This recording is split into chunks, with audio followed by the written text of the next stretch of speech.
हलगा गावापासून मच्छे गावापर्यंतच्या महामार्गाच्या कामाला न्यायालयाने स्थगितीचे आदेश दिला असतानाही राष्ट्रीय महामार्ग प्राधिकरणाने अलारवाड येथे काम सुरू केल्याच्या निषेधार्थ मंगळवारी शेतकऱ्यांनी जेसीबीवर दगडफेक केली आणि ठेकेदारावर हल्ला करण्याचा प्रयत्न केला, तसेच रोष व्यक्त करत आंदोलन केले। शेतकऱ्यांच्या कृषी जमिनीवर महामार्ग बांधण्याचा वाद गेल्या 11 वर्षांपासून न्यायालयात प्रलंबित आहे। न्यायालयाने स्थगितीचा आदेश हटवलाय, परंतु काम सुरू करण्याचा आदेश दिला नाही। कोणाच्या परवानगीने तुम्ही काम सुरू केले असे राष्ट्रीय महामार्ग प्राधिकरणाच्या अधिकाऱ्यांवर शेतकऱ्यांनी आक्रमक प्रतिक्रिया दिली। शेतकऱ्यांनी राष्ट्रीय महामार्ग प्राधिकरणाच्या अधिकाऱ्यांच्या कारला घेराव घालून काम सुरू करण्यासंदर्भातील दस्तऐवज दाखवा अशी मागणी करत कार समोर बसून निषेध व्यक्त केला। घटनास्थळी हिरेबागेवाडी पोलिसांनी शेतकऱ्यांना समजावण्याचा प्रयत्न केला, परंतु शेतकरी माघार घेण्यास तयार नव्हते। राष्ट्रीय महामार्ग प्राधिकरणाचा अधिकारी येईपर्यंत आम्ही येथेच थांबू असा आग्रह त्यांनी धरला।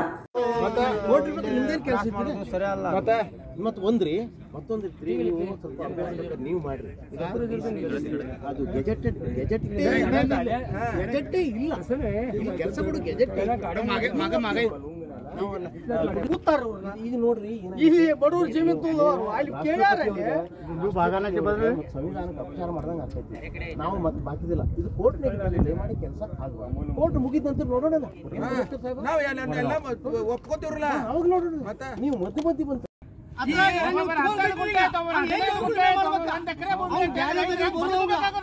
ಪೂರಾ ಬೈಪಾಸ್ ಒಳಗ 1047 ರೈತರ ಅದಾರ। ಒಂದ್ ತಿಂಗಳ ಪೇಮೆಂಟ್ ಆಗದಿರ ಹೆಂಡ್ರ ಮಕ್ಕಳ ಹೆಂಗ್ ತಗ್ತಾರ ನೀವು? ಏನ್ ಮಾಡೋದು ಹೇಳ್ರಿ? ನಾವು ಒಂದ್ ತಿಂಗಳ ಪಗಾರ ಆಗದೆ ಹೆಂಡ್ರ ಮಕ್ಕಳ ಹೆಂಗ್ ತಗ್ತಾರ ನೀವು? ಅಲ್ರಿ ಏನ್ರ ಏದ ಮರ್ಯಾದೆ ಬೇಕ, ಯಾವ್ದಾರ ಕೆಲಸ ಮಾಡಕ ದಲಾಲ್ ಇಲ್ರಿ ಅದಿರ್ಲಿ।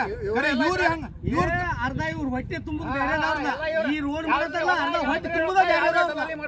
ಇವ್ರೆಲ್ಲ ಕಾಯ್ದೆ ರೈತಿಗೆ ಕೊಡ್ಬೇಕಾರ ಮತ್ 100 ಸಲ ವಿಚಾರ ಮಾಡ್ತಾರ ಕಸ್ಕೊಂಡ ಕಾಯ್ದೆ ಕಾನೂನು ಎಲ್ಲ ಗಾಳಿಗೆ ತೂರಿ ಎಲ್ಲ ರೈತರ ಮಣ್ಣಾಗ ಹಾಕಿ ರೈತರ ಮೇಲೆ ನೀವು ಕಾಂಟ್ರಾಕ್ಟರ್ 10 ರೂಪಾಯಿ ಕೆಲಸ ಇರ್ತೈತಿ, 1000 ರೂಪಾಯಿ ತಗೋತೀರಿ ನೀವು ನಿಗರ್ ಬಡದ। ಅದು ನಮ್ ತೆರಿಗೆ ಹಣನ ಯಾರು ಈ ರಾಜಕಾರಣಿಗಳದು ಅಲ್ಲ, ಅವ್ರ ಸೇತ್ ನಮ್ ಮಿತ್ರಗಳೇ ಅದಾರ। ಅದನ್ನ ಹೆಚ್ಚು ಮಾಡ್ಕೊಂತ ಸ್ವಲ್ಪ ಮಾನವೀಯತೆ ಇಟ್ಕೋಬೇಕ ಮನುಷ್ಯ। 2011 पासून आम्ही ह्या ठिकाणी आंदोलन करतोय। खरं म्हटलं तर गॅजेटमध्ये हा रस्ताच नाही आहे। गॅजेट काय सांगते, फिश मार्केटपासून त्या ठिकाणून तिथे 0 मार्क आहे, तिथून रोड वाइंडिंग करा म्हणून गॅजेटमध्ये आहे। तर ते राजकारण्यांच्या दबावाखाली ते कॅन्सल करून ह्या ठिकाणी हे हलगामाचे बायपास या ठिकाणी जबरदस्तीनं केलं जातं आहे। शेतकऱ्यांना धुळीस मिळवून अधिकाऱ्यांना जे कॉन्ट्रॅक्टरना कॉन्ट्रॅक्ट दिलेला आहे त्या कॉन्ट्रॅक्टरना वेगळी माहिती दिलेली आहे आणि ते कॉन्ट्रॅक्टर त्या अधिकाऱ्यांना वरच्या अधिकाऱ्यांना वेगळी माहिती देतात आणि हे असं चालत राहून इथं हे इल्लीगल काम चालू आहे। माझी विनंती आहे सरकारला तुमच्या माध्यमातून की तुम्ही या ठिकाणी शेतकऱ्यांना बोलवा, शेतकऱ्यांना बोलून शेतकऱ्यांकडून मीटिंग घ्या, शेतकऱ्यांचं म्हणणं ऐकून घ्या, शेतकरी काय मागतात ते पहिला बघा। शेतकऱ्यांचं म्हणणं एकच आहे की ही आमची 3 पिकं येणारी जमीन आहे, ही जमीन आमची थोडीशी जमीन आहे, ह्याच्यावरती आमचा रोजी चालते, तर आमचं शेत घेऊ नका। 0 पॉईंट ज्या ठिकाणी आहे त्या ठिकाणून तुम्ही रस्ता करा, ही शेतकऱ्यांची मागणी आहे। परंतु कोणीही लीडर आपल्या आमच्या शेतकऱ्यांच्या पाठीमागे येऊन थांबलेला नाही आहे। माझी विनंती आहे, जिल्हा पालकमंत्र्यांना एक विनंती आहे की आम्ही तुमच्याकडं आशेनं बघतोय, तर तुम्ही या ठिकाणी येऊन जातीनं या ठिकाणी येऊन या शेतकऱ्यांचं म्हणणं ऐकून घ्यावं आणि संबंधित अधिकाऱ्यांना सांगावं। नाहीतर असं होणार की पुढे आम्हाला ह्या ठिकाणी शेतकरी उग्र आंदोलन करावं लागेल। आम्ही संपूर्ण शेतकरी उग्र आंदोलन या ठिकाणी करेन, मग ह्याला काहीतरी प्रॉब्लेम झाला तर याला प्रशासन जबाबदार असणार आहे।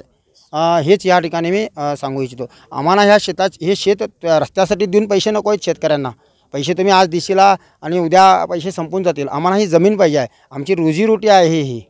आणि ह्याच्यामध्ये ज्यावेळेला SM कृष्णा मंत्री होते त्यावेळेला त्यांनी इथे सर्वे केलेला आहे आणि त्यांनी सांगितलेलं आहे की ही जवळजवळ 40 फूट काळी जमीन आहे, ही जमीन रस्त्याला लायक नाही आहे, हे त्यांचं सर्टिफिकेट्स आहे, सरकारचं सर्टिफिकेट्स आहे। सरकारने याला मान्यता दिलेली आहे की ह्या हायवे रस्त्यासाठी हा योग्य नाही आहे, हे त्यांनी सांगितलेलं आहे। इथं तिबार पीक येणारी जमीन आहे हे देखील त्यांनीच सांगितलेलं आहे। तर ह्या ठिकाणी दबाव तंत्र वापरून शेतकऱ्यांना धुळीस मिळवू नका हीच विनंती तुमच्या माध्यमातून करू इच्छितो. आणि शेतकऱ्यांना माझी एक विनंती आहे तुमच्या माध्यमातून, आम्हाला आपली शेती वाचवायची आहे. आपण सर्वजण येणाऱ्या काळामध्ये एकत्रित येऊन आपण आपली शेती वाचवूया. हा हलगा मच्छी बायपास हा नसून 0.82 किलोमीटर गोवा रोडचं हे नोटिफिकेशन आहे. त्यावेळेला गव्हर्नमेंटनं दिल्लीला इथनं शेतकऱ्यांचा सह्या घेऊन गेल्यानंतर ते प्रपोजल केले जातं परमिशन. तर त्यावेळेला त्यांनी गणेबाईने देसूच्या लोकांची सहमती केलेली आमच्याकडे रेकॉर्ड आहे. मग त्यांनी ह्या वेळेला इकडं घुसले त्यांचं काहीच नाही आहे आणि त्याच्यात उल्लेख आहे काय वायंडिंग आणि बांधकाम, पण हे काय नसताना यांनी इकडे घुसलेलं आहे. तर हे मी आहे नाही काय झालं आहे, फक्त हा रोडच नव्हे तर आमच्या ह्या उत्तरेची जमीन सगळी खराब होणार आहे पाण्यामुळे. ह्याच्यानंतर ह्या जमिनीला आम्हाला पाणी मिळणार नाही, कारण ह्या बाजूने ह्या भाताच्या पिकाला पुढं पाणी मिळत असतं आहे.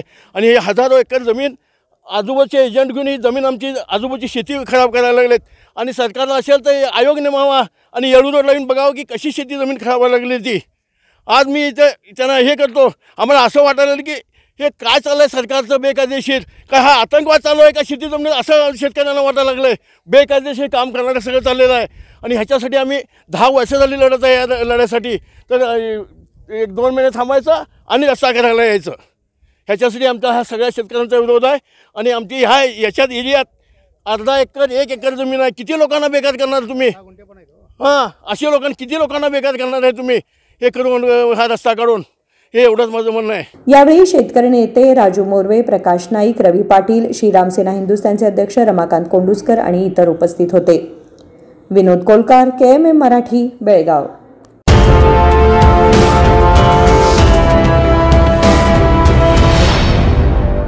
ನಮ್ಮ ಕನ್ಸ್ಟ್ರಕ್ಷನ್ ವರ್ಕರ್ಸ್ ಯಾರಿದ್ದಾರೆ, ಯಾರು ಎಲಿಜಿಬಲ್ ವರ್ಕರ್ಸ್ ಇದ್ದಾರೆ, ಅವ್ರ ಮಕ್ಕಳಿಗೆ ನಾವು ಏನು ಸ್ಕಾಲರ್ಶಿಪ್ ಅನ್ನು ಕೊಡ್ತಾ ಇದ್ವಿ, ಈ ವರ್ಷದಿಂದ scholarship it is link with Aadhaar link. Aadhaar seeding ಆಗಬೇಕು, ಆಧಾರ್ ಲಿಂಕ್ ಮಾಡಿದ್ದೀನಿ. ದಯಮಾಡಿ ನಮ್ಮ ವೆಬ್ಸೈಟ್ ಇದೆ, ವೆಬ್ಸೈಟ್ಗೆ ಹೋಗಿ ಅಪ್ಲಿಕೇಶನ್ ಹಾಕ್ಬೋದು ಅಂತ ಮನವಿ ಮಾಡಿಕೊಳ್ತೀನಿ. ನಮಸ್ಕಾರ. 2023-24ನೇ ಸಾಲಿನ ಶೈಕ್ಷಣಿಕ ಸಹಾಯಧನಕ್ಕಾಗಿ SSP ಪೋರ್ಟಲ್ ಮೂಲಕ ಅರ್ಜಿ ಸಲ್ಲಿಸಿ. ಸ್ಕ್ರೀನಲ್ಲಿರುವಂತಹ ತಂತ್ರಾಂಶದಲ್ಲಿ ನಿಮ್ಮ ರಿಜಿಸ್ಟರ್ ಸಂಖ್ಯೆ ನಮೂದಿಸಿ ಆಧಾರ್ ಲಿಂಕ್ ಮಾಡಿಕೊಳ್ಳಿ. ನೋಂದಾಯಿತ ಕಾರ್ಮಿಕರು ಕೂಡಲೇ ನಿಮ್ಮ ಆಧಾರ್ ಸಂಖ್ಯೆಯನ್ನು ಬ್ಯಾಂಕ್ ಖಾತೆಯೊಂದಿಗೆ ಲಿಂಕ್ ಮಾಡಿ NPCI ಮ್ಯಾಪಿಂಗ್ ಮಾಡಿಸಿ.